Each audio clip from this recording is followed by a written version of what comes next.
Hello everyone, welcome to this channel. So this is the first video for E. आज के lecture के अंदर हम एक्सरसाइज 1.1 के कंसेप्ट प्लस एग्जांपल्स के साथ डील कर रहे होंगे। नेक्स्ट लेक्चर के अंदर हम एक्सरसाइज 1.1 को देखेंगे। तो लेक्चर स्टार्ट करने से पहले इसका कुछ इंट्रोडक्शन देख लेते हैं। इस बुक के अंदर हमारे पास टोटल 8 चैप्टर गिवन है और ये 8 चैप्टर 4 यूनिट्स के अंदर डिवाइडेड है, राइट। अकेले एक 6 चैप्टर थर्ड यूनिट को कवर करता है। और हाँ, अगर आप किसी भी यूनिवर्सिटी से हो, लाइक MD यूनिवर्सिटी, के यूनिवर्सिटी, सी यूनिवर्सिटी या CDL यूनिवर्सिटी, अगर आपके यूनिवर्सिटी के अंदर ये बुक हो या फिर ये टॉपिक हो तो आप इस वीडियो को देख सकते हो। तो 1 बाय 1 हम हर एक चैप्टर के साथ डील करेंगे। हर एक चैप्टर की वीडियोस आपके पास आ रही होंगी, आप प्लेलिस्ट में जाके देख सकते हो। तो लेक्चर को स्टार्ट करते हैं। तो हमारा फर्स्ट चैप्टर है एग्जैक्ट डिफरेंशियल इक्वेशन। जैसे कि आपके बुक के नाम से ही क्लियर है, ODE, ऑर्डिनरी डिफरेंशियल इक्वेशन। इसका मतलब ये डिफरेंशियल इक्वेशन का ही एक टाइप होगा। तो सबसे पहले हम डिफरेंशियल इक्वेशन को ही देखते हैं। तो डिफरेंशियल इक्वेशन क्या है, जैसे कि इसकी डेफिनेशन आपकी बुक में भी गिवन है, वैसे मैंने लिख के भी रखी है, मैं आपको दिखाती हूँ। तो डिफरेंशियल इक्वेशन क्या है? डिफरेंशियल इक्वेशन ऐसे टाइप की इक्वेशन होती है जिसके अंदर एक इंडिपेंडेंट वेरिएबल होता है, एक डिपेंडेंट वेरिएबल होता है, और डिपेंडेंट वेरिएबल का डेरिवेटिव हम इंडिपेंडेंट वेरिएबल के रिस्पेक्ट में करते हैं। तो इससे बनने वाली इक्वेशंस जो होती हैं हमारे पास, वो डिफरेंशियल इक्वेशन होती हैं। 12th क्लास के एक चैप्टर के अंदर भी आप पढ़ के आए हो डिफरेंशियल इक्वेशन के अंदर ये चीज़। जिसने नहीं पढ़ा वो भी देख सकते हैं इस वीडियो को, राइट। तो एग्जाम्पल मैंने आपके सामने लिखा हुआ है कि dy/dx + 3y = 5। ये भी आपके पास एक डिफरेंशियल इक्वेशन है। आपकी बुक में भी काफ़ी सारे एग्जाम्पल गिवन है। और हाँ, मैं जीवनसन पब्लिकेशन की बुक से आपको करा रही हूँ, ठीक है। बाकी कोई भी बुक हो, अगर टॉपिक एक है तो आप उनके क्वेश्चन को भी इधर से पढ़ के कर सकते हो। जैसे काफ़ी सारे एग्जाम्पल हमारे पास गिवन है। ये वाला एग्जाम्पल है, ये वाला है, ये सारे डिफरेंशियल इक्वेशन के एग्जाम्पल हमारे पास गिवन है। आप देख सकते हो, ये वाला भी, ये वाला भी, ये वाला भी, ये वाला भी। इसके अंदर आपके पास ODE + PDE दोनों के एग्जाम्पल गिवन है। जैसे कि अगर हम यहाँ देखें, यहाँ देखें, यहाँ देखें, इस एग्जाम्पल पे दोबारा से आते हैं क्योंकि मेरे को आपको डिफरेंस बताना है कि कौन से एग्जाम्पल ODE के हैं, कौन से PDE के हैं, राइट। पहले टाइप देख लेते हैं फिर। तो टाइप ऑफ डिफरेंशियल इक्वेशन क्या है? डिफरेंशियल इक्वेशन के बेसिकली 2 टाइप है हमारे पास। एक तो ऑर्डिनरी डिफरेंशियल इक्वेशन जो आपकी खुद ये बुक है, और एक पार्शियल डिफरेंशियल इक्वेशन जो नेक्स्ट सेमेस्टर के अंदर आप पढ़ रहे होंगे MDU KU के अंदर। तो ऑर्डिनरी डिफरेंशियल इक्वेशन क्या चीज़ है और पार्शियल डिफरेंशियल इक्वेशन क्या है, आप बुक के अंदर इनको पढ़ सकते हैं। मैं सिंपली अगर लैंग्वेज में आपको इसको डिफाइन करूँ तो ऑर्डिनरी डिफरेंशियल इक्वेशन ऐसे टाइप की इक्वेशंस होती हैं जिसके अंदर जो इंडिपेंडेंट वेरिएबल होता है वो सिंगल होता है। मतलब ये जो dy/dx आप लिखते हो ना, तो ये नीचे जो इंडिपेंडेंट वेरिएबल है, देखो ये वाला तो डिपेंडेंट वेरिएबल होता है जो ऊपर लिखते हैं, ये वाला इंडिपेंडेंट वेरिएबल होता है, और इसको क्या बोलते हैं? Derivative of y with respect to x। तो ODE के अंदर आपके पास सिंगल इंडिपेंडेंट वेरिएबल होता है, और पार्शियल डेरिवेटिव के अंदर, पार्शियल डिफरेंशियल इक्वेशंस के अंदर आपके पास मोर देन 1 इंडिपेंडेंट वेरिएबल होते हैं। तो देखिए, अब इनके एग्जाम्पल देख लेते हैं जो बुक में हमें गिवन है। तो 5th इक्वेशन तक जो एग्जाम्पल है वो ODE के है क्योंकि इसके अंदर सिर्फ एक इंडिपेंडेंट वेरिएबल हमें गिवन है, x। इस इक्वेशन के अंदर भी एक इंडिपेंडेंट हमें वेरिएबल गिवन है। लास्ट 2 इक्वेशन के अंदर हमारे पास 2 इंडिपेंडेंट वेरिएबल है, xy। तो ये PD के एग्जाम्पल हमारे पास है। तो अब ऑर्डर और डिग्री देख लेते हैं। ऑर्डर और डिग्री देखने से पहले मैं आपको ज्योमेट्रिकल मीनिंग बता देती हूँ डिफरेंशियल इक्वेशन का, क्योंकि हम इसको क्वेश्चंस के अंदर भी यूज़ करने वाले हैं, एग्जांपल्स के अंदर भी यूज़ करने वाले हैं। तो अगर मान लो आपके पास एक इक्वेशन गिवन है और बोला जाए कि इक्वेशन ज्योमेट्रिकली क्या रिप्रेजेंट करती है डिफरेंशियल इक्वेशन के अंदर, तो अगर आपके पास जो इक्वेशन आप उसको सॉल्व करते हो गिवन इक्वेशन को, और सॉल्व करने के बाद जो आपके पास आंसर आता है, वो अगर इक्वेशन, आंसर वाली इक्वेशन आपकी किसी भी फैमिली ऑफ कर्व से रिप्रेजेंट करती है, तो हम बोल देते हैं कि ज्योमेट्रिकली जो डिफरेंशियल इक्वेशन है वो फैमिली ऑफ कर्व को रिप्रेजेंट करते हैं। मान लो जो आंसर आपके पास आया वो इक्वेशन ऑफ सर्कल को रिप्रेजेंट कर रहा है, इक्वेशन ऑफ कोन को रिप्रेजेंट कर रहा है, तो आप बोल सकते हो कि वो उसी फैमिली ऑफ कर्व से बिलोंग करती है। तो geometrically differential equation family of curves को रिप्रेजेंट करती है, राइट। तो ऑर्डर और डिग्री देख लेते हैं, जो मैंने एक्चुअली में पहले से इसके एग्जाम्पल लिख के रखे हुए हैं। तो सबसे पहले देखते हैं कि ऑर्डर और डिग्री है क्या। तो बेसिकली ऑर्डर और डिग्री मैं आपको एग्जाम्पल से बताने वाली हूँ। डेफिनेशन आपकी बुक में भी गिवन है, ये रही, इधर आप देख सकते हो, पढ़ सकते हो। अगर आपके पास बुक नहीं है तो आप इधर से देख सकते हो, राइट।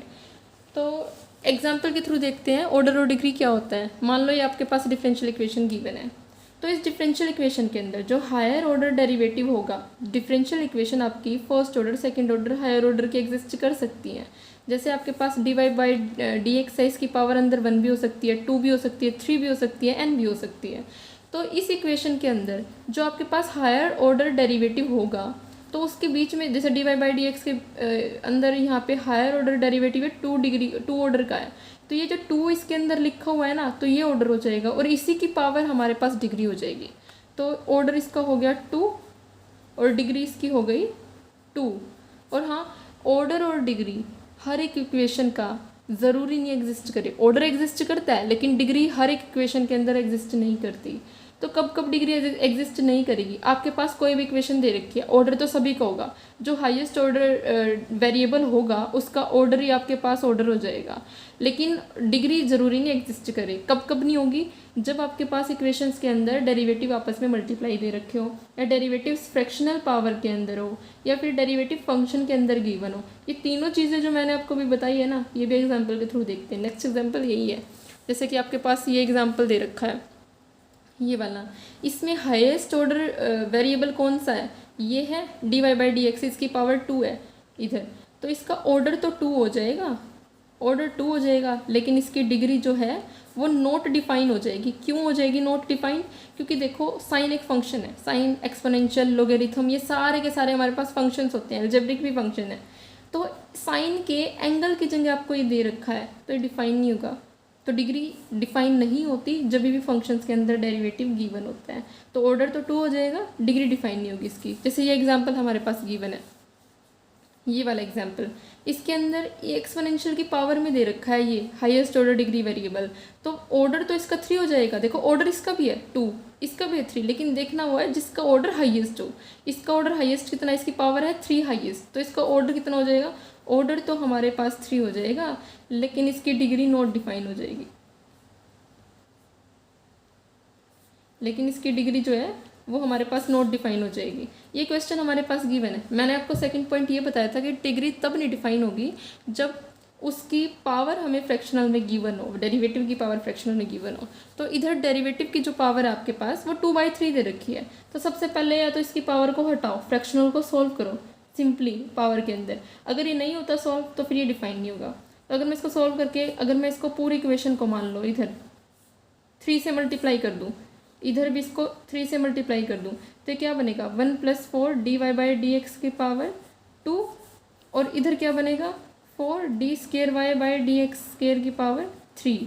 तो इधर देख सकते हो आप कि इस dy by d x square की जो हाईएस्ट पावर है वो 2 है, इधर 1 है, इधर 2 है, तो ऑर्डर तो हो जाएगा इसका 2, और इसकी जो डिग्री है वो क्या हो जाएगी 3 हो जाएगी। लेकिन अगर ये फ्रैक्शनल पावर सॉल्व नहीं होती तो फिर इसकी डिग्री नॉट डिफाइन होती। अब हमने इसको फ्रैक्शन से हटा के सिंपल पावर में ले आए हैं, तो इसलिए इसका ऑर्डर 2 हो जाएगा, डिग्री 3 हो जाएगी। लास्ट एग्जाम्पल इसका देख लेते हैं। लास्ट एग्जाम्पल हमें ये गिवन है। अब देखिए dy बाई डी एक्स, ये भी हमें फंक्शन के अंदर गिवन है, क्या डिफाइन होगा? 1 मिनट पॉज करके आप खुद सोचिएगा, ठीक है।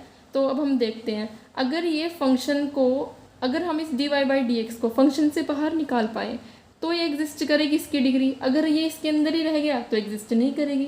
जैसे कि अगर मैं लोगरिथम को दूसरी साइड ले आऊँ तो dy by d x is equal to e की पावर x + y बन जाएगा।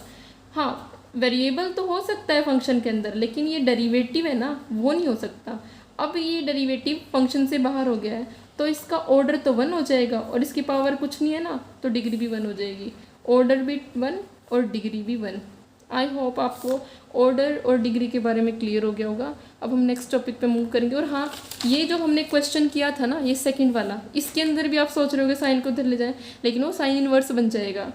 साइन इनवर्स बनेगा तो ये वाला तो डेरिवेटिव आ जाएगा ना फंक्शन के अंदर। कोई भी डेरिवेटिव इक्वेशन का फंक्शन के अंदर नहीं होना चाहिए।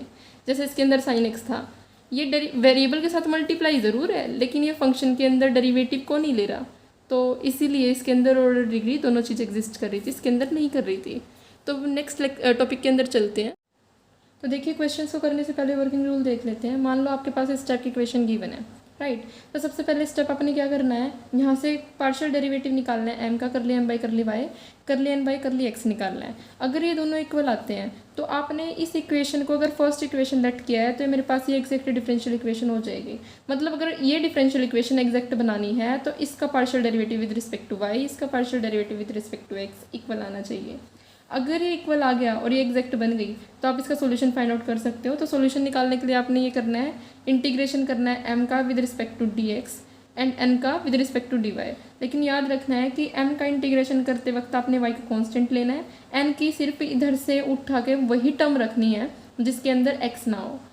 तो सॉल्यूशन सिर्फ उन्हीं इक्वेशंस का सॉल्व होएगा जिनका जो एग्जिस्ट करती है as a exact differential equation. अगर ये इक्वेशन एग्जैक्ट नहीं होती तो इसका ये सॉल्यूशन एग्जिस्ट नहीं करता।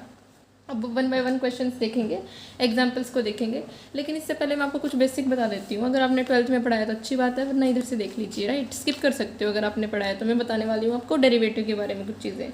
तो डेरिवेटिव के आपने पढ़ा है, डेरिवेटिव बेसिकली 2 टाइप से हम पढ़ते हैं, टोटल डेरिवेटिव और पार्शियल डेरिवेटिव। अगर मान लो टोटल डेरिवेटिव और पार्शियल डेरिवेटिव के अंदर अगर सपोज करो एक इक्वेशन दे रखी है, उनको दोनों तरीके से सोल्व करने वाले हैं। मान लो एक क्वेश्चन दे रखा है 2xy + 3y + 6 = 0। इधर हम पार्शियल की फॉर्म में इसको सोल्व करने वाले हैं। आप जनरली टोटल डेरिवेटिव को d/dx से या d/dy से रिप्रेजेंट करते हो, पार्शियल को करली x से रिप्रेजेंट कर रहे होते हैं। नीचे y भी ले सकते हो, z भी ले सकते हो, कुछ भी ले सकते हो, लेकिन अगर OD में पढ़ रहे हो तो एक ही इंडिपेंडेंट वेरिएबल हमने लेना है। तो जैसे ये इक्वेशन है, अगर मेरे को इसको टोटल के अंदर डेरिवेट करना होता तो मैं कैसे करती? अगर मैं इसको y मान लूँ, इस इक्वेशन को भी y मान लूँ, = 0 है फ्री। अगर मेरे को dy/dx अगर फाइंड आउट करना है तो मैं कैसे करती? इसका डेरिवेटिव करती इस पूरी इक्वेशन का। जब मैं 2xy का डेरिवेटिव करती तो ये मेरा प्रोडक्ट रूल में जाता, x को रखते differentiation of y plus y को रखते डिफ्रेंशिएशन ऑफ x, जो आपका 1 आ जाएगा, ठीक है, प्लस 3y का करेंगे। तो हाँ, जब टोटल डेरिवेटिव कर रहे होंगे, आप x के रिस्पेक्ट में डेरिवेटिव कर रहे हो और इधर है y, तो इसको एज अ वेरिएबल ट्रीट करके चलना है। अगर आपके पास यहाँ जिसके थ्रू डेरिवेटिव कर रहे हो x इधर है और इक्वेशन के अंदर x के अलावा कोई और वेरिएबल है y z, तो आपको उनको भी वेरिएबल मान के चलना है। तो इधर जब मैं y के रिस्पेक्ट में डेरिवेटिव करूँगी तो आएगा 3 dy/dx प्लस कॉन्स्टेंट का डेरिवेटिव आपके पास 0 होता है, तो ये क्या बन जाएगा 2x dy/dx plus y plus 3 dy/dx। तो ये आपके पास टोटल डेरिवेटिव की फॉर्म आ गई। ये अगर यही मेरे को पार्शियल डेरिवेटिव में करना होता तो जिसके रिस्पेक्ट में डेरिवेटिव करते हो, जनरली पार्शियल डेरिवेटिव को करली से रिप्रेजेंट करते हैं, लेकिन कुछ बुक के अंदर डी से भी रिप्रेजेंट कर लेते हैं। लेकिन तरीका पार्शियल का यही रहने वाला है जो मैं अभी आपको बताऊंगी, कि अगर आपको करली y/करली x निकालना है तो आपने क्या करना है, सिर्फ इस इक्वेशन के अंदर उसी को वेरिएबल मान के चलना है जिसके रिस्पेक्ट में डिफरेंशिएशन कर रहे हो। बाकी y z कुछ भी हो, आपको उसको कांस्टेंट ट्रीट करके चलना है। जैसे इसके अंदर अगर मैं डेरिवेट करूँ तो 2y को आप कांस्टेंट मान लोगे और करली x/करली x आपके पास हो जाएगा, प्लस 3 आपको कांस्टेंट मान लोगे, 0 हो जाएगा क्योंकि x के रिस्पेक्ट में कर रहे हो। तो 3y को एज अ कांस्टेंट ट्रीट करके चलोगे तो 0 हो जाएगा। 6 का differentiation with respect to x 0 हो जाएगा, तो इसका आंसर आपके पास क्या आएगा, 2y आएगा। तो ये वाला पार्शियल डेरिवेटिव हम यूज़ करने वाले हैं अपने क्वेश्चंस के अंदर। तो 1 बाय 1 क्वेश्चंस को देखेंगे, अब एग्जांपल्स को देख रहे हैं कि जैसे अब ये वाला फर्स्ट एग्जांपल है, मेरी बुक के अंदर ये फर्स्ट एग्जांपल है, इसको देखते हैं। 1 बाय 1 हर एक कर रहे होंगे।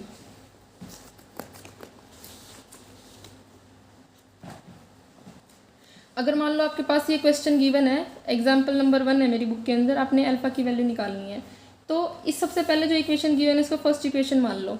अब इसको mdx वर्किंग रूल के अकॉर्डिंग इसको mdx प्लस ndy के साथ कंपेयर करो = 0। तो जब आप इसको इसके साथ कंपेयर करोगे तो आपको m और n की वैल्यू मिल जाएगी। m ये हो जाएगा, n आपका ये हो जाएगा। अब आपने क्या करना था, करली m/करली y निकालना है और करली n/करली x निकालना है। आपके मन में ये डाउट आ रहा होगा, देखो वर्किंग रूल के अंदर हमारे इक्वल आएंगे तभी एग्जैक्ट डिफरेंशियल इक्वेशन बनेगी। अगर हमारे पास ये एग्जैक्ट डिफरेंशियल इक्वेशन नहीं बनती है फिर इसको कैसे सॉल्व करेंगे, इसका सॉल्यूशन कैसे निकालेंगे, वो हम नेक्स्ट एक्सरसाइजेज के अंदर देख रहे होंगे 1.3 में, 1.4 में, 1.5 में। तो अभी के लिए इतना देखते हैं। करली m/, अगर करली y निकालूँ मैं तो इसका डेरिवेटिव करूँगी, करली y of 1 plus x² y cube x² y², इधर करली x of 2 plus x³ y² plus x³ y। तो y के रिस्पेक्ट में करें तो 0 हो जाएगा। इसका हो जाएगा 3x² y² plus alpha 2yx²। इधर करेंगे तो ये बन जाएगा 3x² y² plus 3x² y। अगर आपको क्वेश्चन में खुद गिवन है कि ये इक्वेशन जो एग्जैक्ट है, तो नो डाउट ये तो एग्जैक्ट, ये तो इक्वल निकल के आएंगी। अब आपको अल्फ़ा की वैल्यू निकालनी है, अपनी करली y/करली x निकाल लिया, करली m/करली y निकाल लिया। क्वेश्चन में आपको सॉल्यूशन निकालने के लिए नहीं दे रखा, एग्जैक्ट बताने के लिए नहीं दे रखा, क्वेश्चन में खुद गिवन है कि ये इक्वेशन मेरे पास एग्जैक्ट है, एज्यूमिंग अल्फा की वैल्यू निकालना है, assuming the differential equation is exact. तो आप इन दोनों को इक्वल लेके चल लो। जब आप इन दोनों को इक्वल रखोगे, curly m by curly y is equal to curly n by curly x रखोगे, तो 3x² y square plus 2 alpha y x square is equal to 3x² y square plus 3x² y. ये तो आपका cut ही गया है, और क्या cut रहा है, ये कट रहे हैं। तो 2 अल्फा इज इक्वल टू 3 आ रहा है, तो अल्फा आ जाएगा 3/2। यही आपका बुक के अंदर आंसर है, यही आपका बुक के अंदर आंसर। देखिए सेकंड क्वेश्चन देखते हैं। सेकंड क्वेश्चन में बुक से दिखा देती हूँ पहले मैं। सेकंड क्वेश्चन में हमें गिवन है कि इस डिफरेंशियल इक्वेशन को सॉल्व करना है। कंप्लीट सॉल्व करने का मतलब है इसका सॉल्यूशन भी हमें फाइंड आउट करना है एग्जैक्ट निकालने के बाद, राइट। तो जैसे कि ये मेरे पास इक्वेशन गिवन है, तो सबसे पहले वही स्टेप कंप्लीट करने हमने, mdx plus NDy is equal to 0। Compare करो, यहाँ से कंपेयर करने से हमें ये m मिल जाएगा, ये n मिल जाएगा। मैं इसको अलग अलग लिख लेती हूँ। m है हमारे पास 1 plus e to the power x by y, और n है e to the power x by y 1 minus x by y. इसको अगर मैं खोल कर लिखूँ तो हमारे पास ये बन जाना है। अब मुझे क्या निकालना है, करली m बाई करली वाई, करली n बाई करली x वो निकाल लेते हैं। जब करली m बाई करली y निकाल लेंगे और ये करली n बाई करली x निकालेंगे, अगर दोनों इक्वल आते हैं तो एग्जैक्ट होते हैं। तो वही करना है, बस जस्ट मैं यहाँ पे पार्शियल डिफरेंशिएशन कर रही हूँ जो आपको पहले बताया था स्टार्टिंग के अंदर क्वेश्चंस कराने से पहले, राइट। तो ये तो 0 हो जाएगा। इसका करेंगे तो क्या आ जाएगा, सबसे पहले तो एज इट इज़, फिर आ जाएगा minus x by y square. जब इसका करेंगे तो इस केस में इसका तो यही आ जाएगा जो इसका किया है सेम, तो आ जाएगा x e to the power x by y, क्योंकि ये y के रिस्पेक्ट में था, ये x के रिस्पेक्ट में, तो x बाई वाई का जब कर रहे होंगे तो आ जाएगा 1 बाई वाई माइनस, इसमें प्रोडक्ट रूल लग जाएगा क्योंकि 1 बाई वाई कॉन्स्टेंट्रेट करना है, सिर्फ इसमें उसी को वेरिएबल लेके चलना है जिसके रिस्पेक्ट में डिफ्रेंशिएट कर रहे हैं पार्शियल डिफ्रेंशिएशन के अंदर। तो 1 बाई वाई बाहर ले लिया, तो इसके अंदर प्रोडक्ट रूल लगा देते हैं। x को रखा, differentiation of x by y के डिफ्रेंशिएशन ऐसे ही करना है जैसे यहाँ पे इसका करके ये आया है, तो सेम ये वाली टर्म आ जानी है 1 बाई वाई, फिर प्लस e की पावर x बाई वाई को रोका, x का डिफ्रेंशिएशन 1 बाई वाई तो हमने कॉमन लिया है, x का करेंगे तो 1 आ जाएगा। तो ये हमारे पास मिला, तो इसको खोल देते हैं, ये आएगा x by y square e to the power x by y minus e to the power x by y divided by y. ये तो कट गए, तो क्या आया minus x by y square e to the power x by y. देखो यहाँ पर करली m बाई करली y, क्योंकि करली n बाई करली x के इक्वल है, तो हम ये बोल सकते हैं therefore curly m by curly y is equal to curly n by curly x। Equation 1 जिसको लेट करके चलते हैं, ये वाली 1 लेट करके चलते हैं ना, therefore equation 1 becomes exact differential equation. अब हम इसका सोल्यूशन फाइंड आउट करेंगे। हमारा सेकंड स्टेप यही होता है, क्या होता है, y into d x, sorry m होता है ना इधर, m d x plus n, वो टर्म्स लेनी है जिसमें x ना कंटेन करता हो, सिर्फ x नहीं होना चाहिए, terms not containing x, into d x d y is equal to 0। देखो यहाँ पे डी वाई आएगा, इधर डी एक्स आएगा, वो कैसे करना है, वो कैसे याद रखना है कि जो इक्वेशन दे रखी है ना उसी फॉर्म में चलना है। ये m d x plus n d y की फॉर्म होती है, तो ये भी something m d x n d y लेना है, बस यहाँ पे इंटीग्रेट कर देना है। और क्या याद रखना है, इधर वाई को कॉन्स्टेंट लेना है, और इसमें सिर्फ एक्स वाले टर्म्स नहीं लेनी, सिर्फ वो टर्म्स लेनी है जिसमें एक्स प्रेजेंट ना हो। अब देखो ये एन था, एन को अगर मैं एक्सपेंड कर रही थी, ये आया था मेरे पास, तो इस वाले टर्म में भी एक्स आ रहा है, इसमें भी एक्स आ रहा है, तो फिर इसको एन वाले टर्म को जब लिखेंगे, क्योंकि एक्स के बिना एक भी टर्म नहीं है हमारे पास, तो 0 डी वाई लिखना पड़ेगा इज इक्वल टू ये कांस्टेंट है, constant my bad sorry constant है।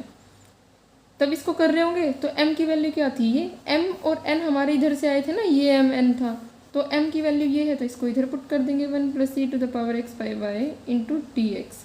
अब इसका जस्ट हमने इंटीग्रेशन करना है, 1 का क्या हो जाएगा x e to the power x by y का हो जाएगा e की पावर x बाई वाई, फिर x बाई वाई का नीचे डिफ्रेंशिएशन करेंगे तो आ जाएगा 1 बाई वाई, और ये तो कांस्टेंट आएगा, कांस्टेंट को इधर लेके जाओगे, कांस्टेंट में से कांस्टेंट माइनस हो जाएगा तो कांस्टेंट ही बचेगा, इसको ऊपर मल्टीप्लाई कर लो तो y to the power x by y is equal to constant, right. एक बार आंसर मैच कर लेते हैं, आई थिंक यही आंसर है, हाँ यही आंसर है। देखो आ गया हमारे पास ये आंसर। अच्छा, थर्ड क्वेश्चन मैं आपको बुक में से बता देती हूँ क्योंकि काफ़ी लंबी वीडियो हो जाएगी। सेम सेम सारे क्वेश्चन हैं, जो मुझे थोड़े से डिफरेंट लग रहे हैं वो मैं आपको बता दे रही हूँ, राइट। तो ये देखिए, this is the third question. इसके अंदर भी सेम क्वेश्चन दे रखा है। तो हमने क्या करना है, सबसे पहले m d x plus n d y की फॉर्म बनानी है। इसको m d x plus n d y से कंपेयर करके देखना। ये बनेगा हमारे पास m, और ये नेगेटिव साइन के साथ बनेगा n, क्योंकि जब m d x plus n d y आप करोगे इज इक्वल टू 0, जब ये कर रहे होगे तो यहाँ पे प्लस का n है, तो n में यहाँ पे माइनस ऑफ दिस आ जाएगा। जैसे इन्होंने लिखा है ये m है ये n है, तो इन्होंने माइनस को अंदर कॉमन ले लिया है ऑलरेडी। तो करली m बाई करली y इन्होंने निकाला, जैसे 12th क्लास में डिफ्रेंशिएशन करते हैं। बस यहाँ पे डिफरेंस इतना है, यहाँ पे पार्शियल डिफ्रेंशिएशन करना है, और आपने क्वेश्चन में दिए हुए उन्हीं को वेरिएबल मानना है जिसके रिस्पेक्ट में आप डिफ्रेंशिएशन कर रहे हो, बाकी को कांस्टेंट ट्रीट करके चलना है। करली एम करली वाई हमने निकाल लिया, करली एन बाई करली एक्स हमने निकाल लिया, क्योंकि एक वाला आया एग्जैक्ट डिफरेंशियल इक्वेशन है तो इसका सॉल्यूशन फाइंड आउट कर लिया। यहाँ पे एम रख के इसका इंटीग्रेशन कर देना है, एन रख के इसका इंटीग्रेशन कर देना है। एक्स की पावर 4 का करेंगे तो एक्स की पावर 5/5, इसका करेंगे -2 वाई स्क्वायर, 2 से तो 2 कैंसिल हो जाएगा। इसका जब हम इंटीग्रेशन कर रहे होंगे तो साइन वाई का माइनस ऑफ कॉस वाई होता है, एक नेगेटिव साइन पहले है तो कॉस ऑफ वाई हो जाएगा। देन ये सॉल्यूशन हमारे पास आ जाना है। अब फोर्थ क्वेश्चन देखते हैं। तो ये हमें दिया हुआ है फोर्थ क्वेश्चन। तो इस क्वेश्चन के अंदर भी वही बोला है कि इसको सोल्व करना है, मतलब वर्किंग रूल के सारे स्टेप्स हमने फॉलो करने हैं। तो वही सबसे पहले क्या करेंगे, इस इक्वेशन को, जो हमें क्वेश्चन दे रखा है एग्जाम्पल नंबर 4 के अंदर, आपकी बुक में शायद से कोई और नंबर का एग्जाम्पल ही हो सकता है, मेरी बुक में 4th एग्जाम्पल है ये। तो इसको सबसे पहले m d x plus n d y के साथ कंपेयर करेंगे। तो करली एम बाई करली वाई निकालना है, करली एन बाई करली एक्स निकालना है। तो मैं सबसे पहले एम और एन के फॉर्म में इसको लिख देती हूँ as it is 2x divide by y cube, और इसका हो जाएगा करली बाई करली एक्स ऑफ, इसको खोल के लिख लेते हैं ताकि इजी रहे सॉल्व करना, चांसेस कम हो मिस्टेक्स के। तो ये 3x² divide by y to the power 4 ये बना। जब इसका डिफ्रेंशिएशन करेंगे तो आ जाएगा 2x डिवाइड बाई वाई की पावर 4। क्या हुआ, इसको ऊपर लेके जाएंगे वाई टू द पावर -3 का डिफ्रेंशिएशन कैसे होता है, -3 आगे आ जाता है, एक -3 आगे आएगा तो ये बनेगा -3 आगे आ जाएगा, डिवाइड बाई वाई की पावर में एक ऐड होकर नीचे आ जाएगा, तो ये बनना है -6x divided by y to the power 4। जब इसका डिफ्रेंशिएशन करेंगे, ये तो कांस्टेंट है, इसका तो 0 हो जाएगा डिफ्रेंशिएशन हमारे पास, क्योंकि यहाँ पे x के साथ x इंडिपेंडेंट वेरिएबल है और पार्शियल डिफ्रेंशिएशन हम कर रहे हैं, x के विद रिस्पेक्ट टू कर रहे हैं, तो सिर्फ वही वेरिएबल ट्रीट होगा जो क्वेश्चन के अंदर x वाली टर्म होगी, अदरवाइज बाकी को कांस्टेंट ट्रीट करके उसका डिफ्रेंशिएशन 0 ले लेंगे। जैसे इसका, अब इसका करेंगे तो क्या हो जाएगा, -3 divide by y to the power 4, ये तो कांस्टेंट हो जाएगा, और इसका डिफ्रेंशिएशन x² का क्या हो जाएगा 2 × x, same -6x divided by y to the power 4। अब कर ली m बाई कर ली y और कर ली n बाई कर ली x, हमारे पास दोनों चीज़ें इक्वल आ रही हैं, तो ये बोल सकते हैं इक्वेशन 1 इज़ एन, इसको इक्वेशन 1 लेट कर लेते हैं, equation 1 is an exact differential equation. और हमें पता है अगर कोई इक्वेशन एग्जैक्ट है तो इसका सॉल्यूशन एग्जिस्ट करता है, तो हम इसका सॉल्यूशन फाइंड आउट कर लेते हैं। m dx plus n, terms वो लेनी है जिसके अंदर x ना हो, not containing x, into d y is equal to constant. y को यहाँ पे कॉन्स्टेंट ट्रीट करके चलना है। अब देखो m की वैल्यू क्या है हमारे पास, ये वाली, ये जो कंपेयर करने के बाद आई 2x divide by y to the power cube into d x plus n की जिसमें x ना हो, इस वाले टर्म में तो x है, इसमें नहीं है, तो ये वाली टर्म हमें लेनी पड़ेगी। सॉरी ये आपको दिखा नहीं होगा मे बी, अब विजिबल है, तो ये आ जाएगा 1/y²। हमने ये वाली टर्म लेनी है n में क्योंकि इसके अंदर x नहीं है, into d y is equal to constant. अब इसका इंटीग्रेशन करना है x के विद रिस्पेक्ट, इसका y के विद रिस्पेक्ट करना है। इसका करेंगे तो y का तो कांस्टेंट लेके चलना है, 1/y³ बाहर आ जाएगा, 2 भी बाहर आ जाएगा। x का करेंगे तो क्या हो जाएगा हमारे पास, x to the power 2 divide by 2, 2 से 2 कट गया, plus y to the power 2 का करेंगे 1/y की पावर 2, तो इसका हो जाएगा y की पावर -2, तो ये बनेगा y to the power -2 plus 1 divided power -2 plus 1 is equal to constant, right. और ये बन जाएगा हमारे पास x² divide by y cube minus 1/y is equal to constant. और इसी को आप अच्छे से फॉर्म में चेंज करोगे तो आपको मिल जाना, ये क्या करो, इसको और इसको y³ के साथ मल्टीप्लाई कर दो दोनों साइड, इसको भी y³ के साथ कर दो मल्टीप्लाई, इसको भी y³ के साथ कर दो, तो आपको मिल जाना है x² minus y² is equal to cy³। तो ये आपके पास हो जाएगा फोर्थ क्वेश्चन का आंसर। तो ये हमें 5th एग्जाम्पल दिया हुआ है, तो इसमें भी सेम वही करना है जो लास्ट प्रीवियस एग्जाम्पल्स के अंदर करते आए हुए हैं कि इसको सॉल्व करना है, मतलब सॉल्यूशन इसका फाइंड आउट करना है। तो ये इक्वेशन हमें दे रखी थी क्वेश्चन के अंदर, तो सबसे पहले इसको वही m d x plus n d y के साथ कंपेयर करके एम और एन की वैल्यू निकालनी है। एम की वैल्यू ये आ जानी है, जब एम के साथ इसको कंपेयर करोगे एन के साथ करेंगे तो minus x square divide by x minus y का होल स्क्वायर कॉमन आ जाएगा, ये वाली मेरे पास एन की वैल्यू आ जाएगी। अब आप इसको सॉल्व करते वक्त कर लिया एम बाई कर ली वाई और कर लिया एन बाई कर लिया एक्स निकालते वक्त आप इसके अंदर प्रोडक्ट रूल, क्वेश्चन रूल कुछ भी लगा सकते हो, जैसे 12th क्लास में करते आए हैं हम, है ना। तो मैं प्रेफर करती हूँ प्रोडक्ट रूल लगाना। आप क्वेश्चन रूल से भी सॉल्व कर सकते हो जैसे बुक में किया हुआ है, राइट। अब इसको सॉल्व करते हैं। तो जब इसको सॉल्व करेंगे, इसको मैंने फर्स्ट फंक्शन मान लिया, इसको सेकंड मान लिया, तो फर्स्ट को रोका डिफ्रेंशिएशन ऑफ सेकंड, इसका करेंगे तो ये आ जाना है हमारे पास। और जब y माइनस एक्स का दोबारा करेंगे चेन रूल के अकॉर्डिंग, तो y का तो 1 हो जाना, x का 0, ये आ जाएगा। फिर प्लस सेकंड को रोका y माइनस एक्स की पावर -2 को रोकेंगे तो ये बन जाएगा, into differentiation of first y square करेंगे तो आ जाएगा 2 इंटू वाई, राइट। अब ये -2y square divided by y minus x to the power cube plus 2y divided by y minus x to the power square. अब देखो अगर मैं इसका एलसीएम ले लूँ, देखो यहाँ पे y माइनस एक्स की पावर 2 है, हो सकता है आपको मोस्टली को पता हो, लेकिन वो आप सभी में पता होना चाहिए, आप सभी को, ऐसा ज़रूरी नहीं ना कि क्या पता किसी को ना पता हो, तो उसके लिए मैं बता रही हूँ कि यहाँ पे y माइनस एक्स की पावर 2 है, यहाँ पे 3 है।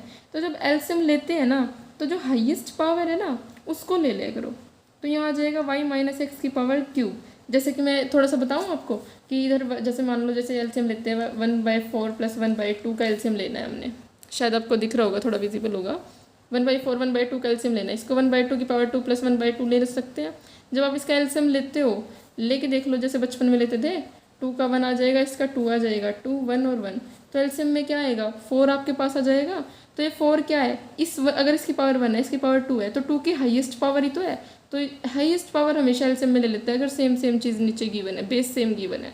तो ऐसे यहाँ करेंगे, इसकी पावर 2 है, इसकी 3 है, तो हाईएस्ट पावर वाला नीचे एलसीएम में ले लो, तो क्या आएगा -2y स्क्वायर प्लस 2y, इससे तो ये कट जाएगा, एक पावर बचेगी, यहाँ तो पूरा कट गया था इसलिए सिर्फ ये आया, इससे 2 पावर कट जाएंगी, एक बचेगी, वो 2y के साथ मल्टीप्लाई हो जाएगा, ये बचा।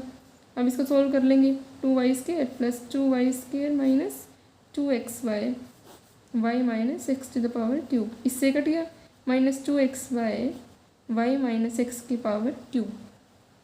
शायद से आपको विजिबल होगा। ये हमारे पास आगे कर लिया m बाई कर ली y, ऐसे हमने कर लिया n बाई कर लिया x निकालना है। आप पोज करके खुद से सॉल्व करके देखना, अगर नहीं होता है तो इधर से देख लेना, राइट। अब हमने कर लिया n बाई कर लिया x निकालना है, तो सेम स्टेप्स फॉलो करने हैं। तो मैं इसको करके आपको दिखाती हूँ ताकि वीडियो इतनी लेंदी ना बने, आप देख लेना। देखिए कर लिया n बाई कर लिया x का डिफ्रेंशिएशन मैंने पार्शियल डिफ्रेंशिएशन वैसे ही किया है जैसे कर लिया m बाई कर ली y का निकाला था, सेम किया है। जैसे इसको प्रोडक्ट रूल से मैंने किया है, आप क्वेश्चन रूल लगा सकते हो, आपकी मर्जी है। यहाँ पे मैंने क्या किया, जब इसको सॉल्व किया तो नेगेटिव साइन मैंने बाहर ले लिया और इसको वैसे ही प्रोसीजर से सॉल्व किया जिससे मैंने कर लिया m बाई कर ली y को किया। यहाँ तक सब स्मूथ चल रहा है, तो माइनस के 2xy अंदर आएगा और बाहर एक नेगेटिव है, तो ये फॉर्म मेरे पास आंसर की आ रही होगी, तो ये तो पॉजिटिव बन जाएगा, नेगेटिव नेगेटिव। अब जब ये पॉजिटिव बनेगा तो मेरे पास ये दोनों कट जाएंगे, अब नीचे आएगा x minus y to the power cube.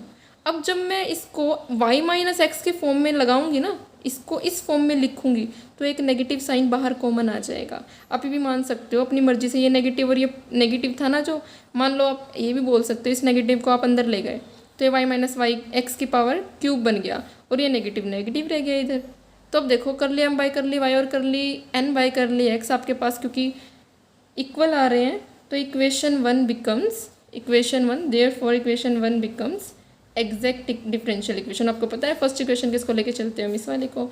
तो ये जो क्वेश्चन की इक्वेशन दे रखी थी ना मुझे, ये मेरे पास differential equation exact differential equation हो जाएगी, बिकम्स एग्जैक्ट डिफरेंशियल इक्वेशन। तो अब हमें वही है सॉल्यूशन फाइंड आउट करना है। तो अब इसका सॉल्यूशन देखते हैं कि आगे कैसे प्रोसीड करेंगे। तो देखो ये पिछले पेज से मैंने नोट करके लिख लिया पहले ही कि ये m था हमारा, ये n था। अब इसका सॉल्यूशन फाइंड आउट करना है, सेम इक्वेशन लिखेंगे m dx plus n dy not containing x, जिसमें x ना हो, into d y is equal to constant, यही हो जाएगी इक्वेशन। तो m की ये वैल्यू रखेंगे, y को कॉन्स्टेंट लेके चलना है इसके अंदर। तो जब m को रखेंगे y square divide by y minus x to the power whole square, into d x plus n की वो टर्म्स लिखनी है जिसके अंदर एक्स ना हो। अब देखो बिना एक्स वाली कोई टर्म है ही नहीं एन की, तो ये क्या हो जाएगा 0 d y is equal to constant. अब ये भी आंसर कॉन्स्टेंट देगा क्योंकि इंटीग्रेशन 0 का कॉन्स्टेंट होता है, कॉन्स्टेंट के साथ माइनस होएगा तो कॉन्स्टेंट ही आ जाएगा हमारे पास। अब इसका मेरे को क्या करना है, इंटीग्रेशन करना है, तो y square as a constant treat करके चलेंगे क्योंकि हमारी इक्वेशन में लिखा ही होता है। तो वाई स्केयर तो आ गया बाहर, अंदर बचेगा वाई माइनस एक्स का होल स्केयर, यही आ रहा है हमारे पास, into d x is equal to constant. अब इसका मेरे को क्या करना है, इंटीग्रेशन करना है।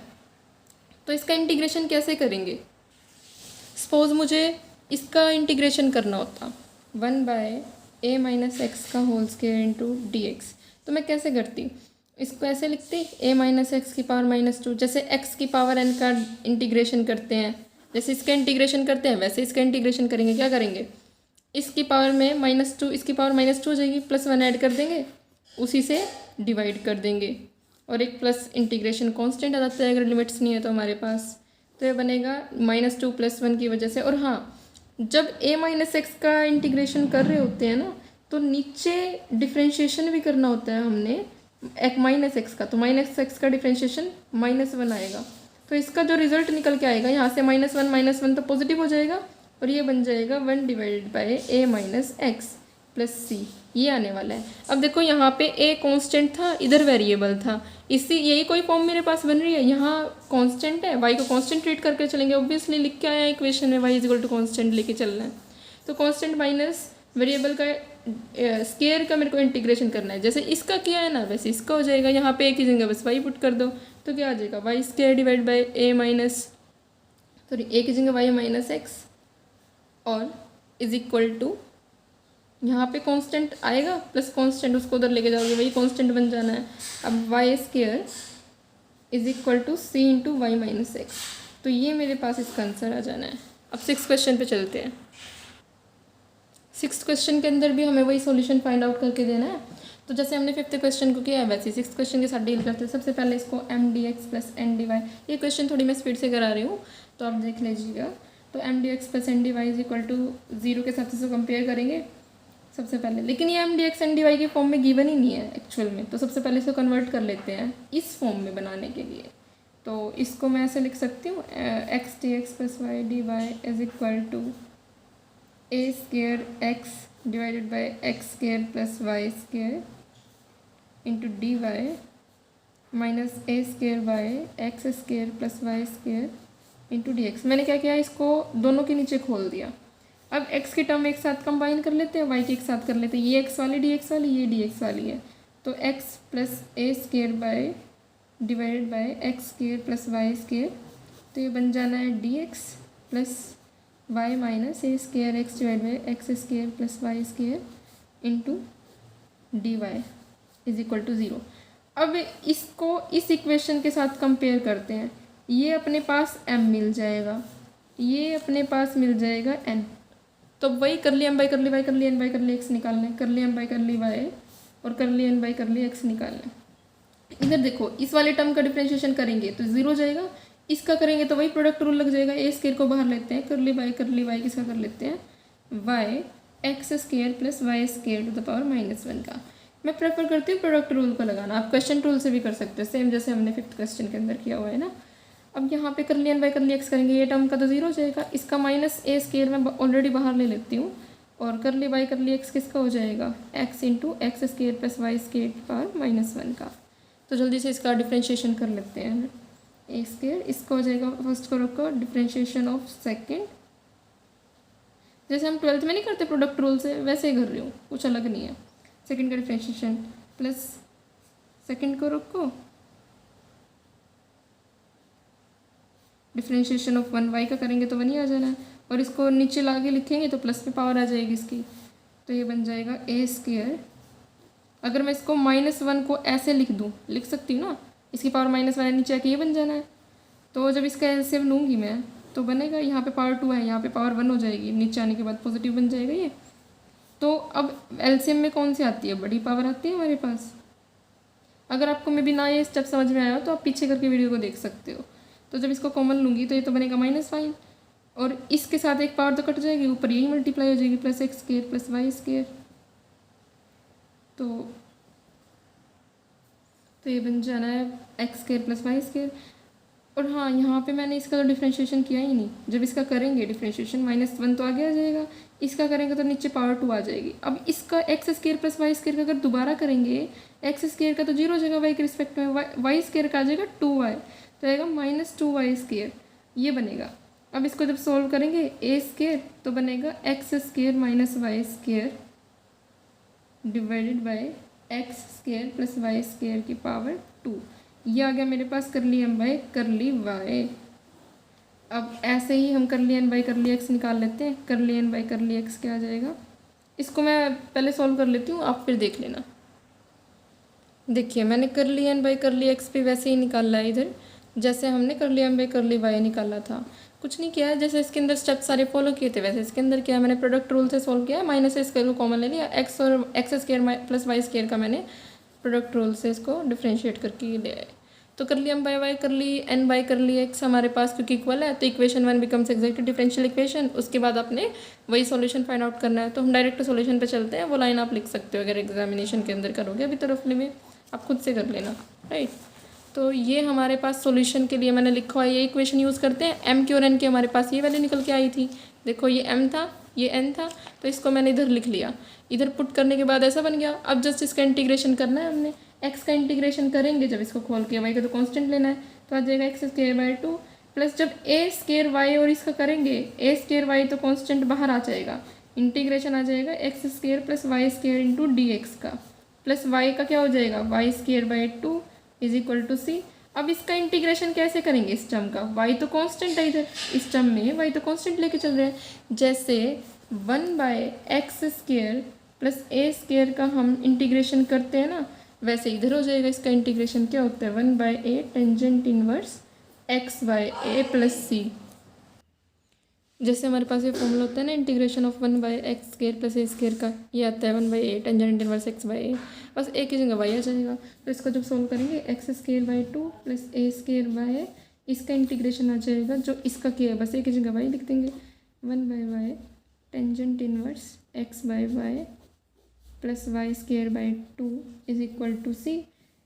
अब देखो इसके वाई से ये वाई कट गया, एक्स स्क्वायर अगर मैं इधर 2 को कॉमन ले लूँ और इस साइड मल्टीप्लाई कर दूँ या फिर दोनों तरफ 2 से मल्टीप्लाई कर दो, तो ये बनेगा x square plus a square 2a square tangent inverse x by y is equal to 2c। इसको कोई नया कांस्टेंट मान लो, कैपिटल सी मान लो, x square plus 2a square tangent inverse x by y. तो ये मेरे पास इसका सोल्यूशन हो जाएगा। अच्छा 7th और 8th क्वेश्चन को मैं आपको बुक में से बता देती हूँ, क्योंकि फिर काफ़ी लेंथी वीडियो हो जाएगी। वही बात है कि हमें कॉलेज में टाइम कम ही मिलता है देखने का, वीडियोज़ अगर देख भी रहे तो इतनी लेंथी काफ़ी टाइम जाएगा। तो 7th क्वेश्चन देखते हैं।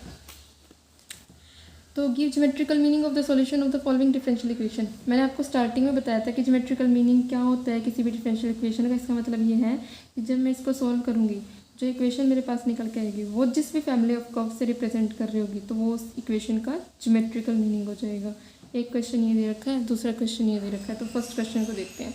इसमें d y by d x is equal to m दे रखा है, ऑलरेडी डिफरेंशियल फॉर्म में है। तो मुझे अगर इसकी इक्वेशन चाहिए तो मैं क्या करूँ, दोनों तरफ इंटीग्रेट कर दूँगी इसको, वेरिएबल सेपरेबल लगा के।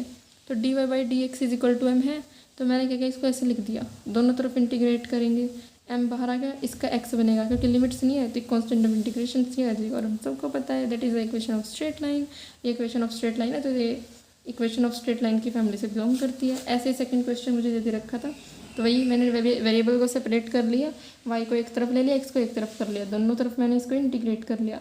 इधर आ जाएगा क्या, इधर जब इसको सॉल्व करोगे, हाँ यहाँ पे लिखा हुआ है प्लस में इधर लेके आ गए, इसको सॉल्व करोगे तो log x आ जाएगा, इसका log y is equal to 0 का इंटीग्रेशन तो कांस्टेंट आएगा। तो कांस्टेंट को आप log c भी लिख सकते हो, ऐसा क्यों किया है ताकि log से log इस तरफ से कैंसिल हो जाए।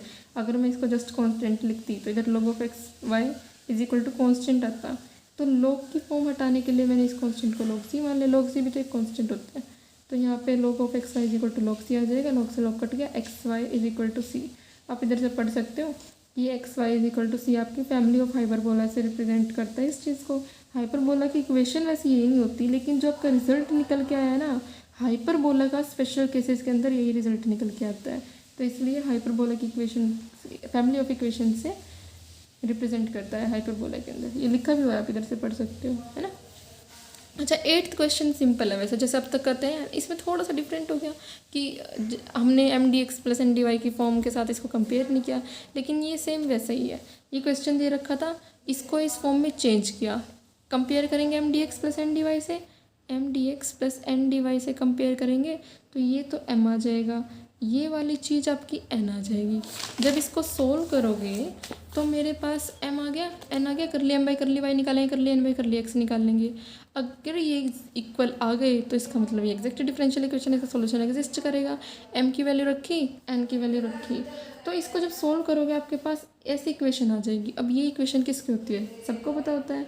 ये इक्वेशन हमारी फैमिली ऑफ कॉनिक्स से रिप्रेजेंट करती है, फैमिली ऑफ कॉनिक्स को रिप्रेजेंट करती है, राइट। अच्छा नेक्स्ट लेक्चर के अंदर हम करेंगे एक्सरसाइज 1.1 को कंप्लीट कर लेंगे। कुछ इजी क्वेश्चन को हम ऐसे उसको छोड़ रहे होंगे, बाकी कुछ क्वेश्चन को कर रहे होंगे, वरना इसमें सारे क्वेश्चन एक वीडियो में करना पॉसिबल नहीं है। तो मिलते हैं नेक्स्ट वीडियो में एक्सरसाइज 1.1 के साथ। डू सब्सक्राइब, अगर आपने अभी तक सब्सक्राइब नहीं किया है तो it's free for you. Okay then bye.